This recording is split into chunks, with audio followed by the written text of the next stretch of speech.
Hello বন্ধুরা, আজকে আমরা একটি স্পেশাল ডেজার্ট তৈরি করব, যেটি হলো ব্রেড মালাই কেক। আর এর টেস্ট হবে কিন্তু অতুলনীয়। তাহলে চলুন বন্ধুরা, এইরকম পারফেক্ট এবং সুস্বাদু ব্রেড মালাই কি পদ্ধতিতে বাড়িতে খুবই সহজ উপায় তৈরি করে নেবেন, দেখে নেওয়া যাক। সর্বপ্রথম এই রেসিপিটি তৈরি করার জন্য পাত্রের মধ্যে একটু পরিমাণ চিনি অ্যাড করে নেবেন। চিনিটি এরপর নাড়াচাড়া করে যখন গরম হয়ে যাবে, তখন চিনি কিন্তু ধীরে ধীরে গলতে শুরু হবে এবং চিনির যে কালারটি গলে ঠিক রেড ব্রাউন কালারে চলে আসবে। এবং এটি অনলি কালারের জন্য, এটি করলে একটি ন্যাচারাল বেশ মিষ্টি কালার এর মধ্যে আসে। আপনারা চাইলে স্কিপ করতে পারেন। এরপরে এর মধ্যে দুধ অ্যাড করতে হবে পরিমাণ মতো। যতটা ব্রেড আপনারা ইউজ করবেন সেই অনুসার দুধ অ্যাড করে নেবেন।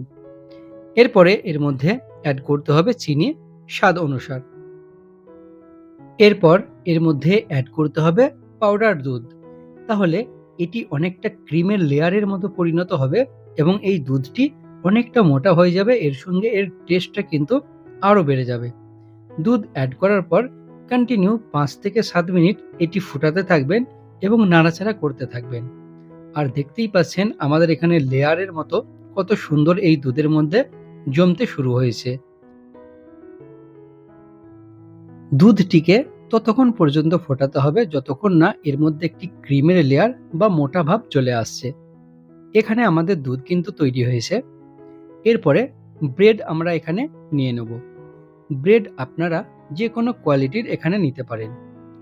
এরপরে যে দুধটি আমাদের তৈরি হলো, সেই দুধটিকে এই ব্রেডের ওপরে ঠিক এইরকমভাবে ঢেলে নিতে হবে এবং পারফেক্টভাবে এটিকে এর মধ্যে ভিজিয়ে নিতে হবে।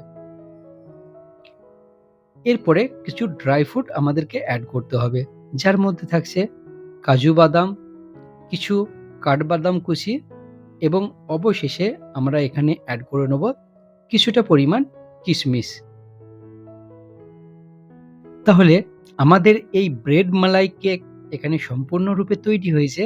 আর দেখতেই পাচ্ছেন কতটা সুন্দর এটি তৈরি হয়েছে। আর এর টেস্ট হবে অসাধারণ। আপনারা অবশ্যই এটি বাড়িতে তৈরি করবেন এবং কমেন্ট বক্সে জানাবেন কেমন হয়েছে। Bye bye, take care.